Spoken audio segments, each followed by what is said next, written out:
Think about an institution where secretary is permanent and boss is temporary. Confused?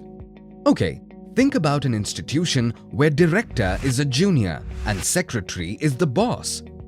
Still thinking? Yes, we are talking about public governance where the secretary to the minister is indeed the topmost bureaucrat, permanent and really powerful, whereas the minister comes and goes with every political change. It is usually said that if a person is indeed interested in public governance, he is either a devout humanitarian or a crook. Of course, the chances of the latter are higher. Now let's explain this further. Society is just a concept. The reality actually resides in its individuals. It is therefore important to manage safety, security, and well-being of the people who constitute a society, but are incapable of thinking in unison. This is why forming a government and providing governance to the civil society becomes a duty of the politician in a democratic setup. Public governance takes place at various levels, starting from local municipalities to the central government of the country, but it essentially works through their officials called bureaucrats at two levels: the elected government and the public services under them. So, what constitutes public governance? And what is the philosophy behind it? Public governance covers the following functions. 1. Legislative.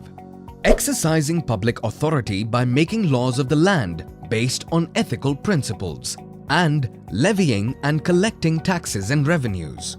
2. Executive. Judicious and transparent utilization of public money and natural resources for the welfare and happiness of the society. This also includes defense against external threats. And 3. Judicial. Protecting life and liberty of the citizens of a society by instituting policing and independent judicial services. This sounds so responsible. Then what is the role of the crooks in public governance? Every day we read stories about corruption in public places. Sheer magnitude of funds, powers and resources at the disposal of politicians and bureaucrats naturally attracts crooks, thugs and all kinds of people with bad intentions, whose only agenda is personal benefits. Hence, corruption in public governance is perhaps the biggest threat to any society. A society that tolerates and patronizes corruption at the cost of public governance is bound to be doomed. But why? And what can be the implications of corruption?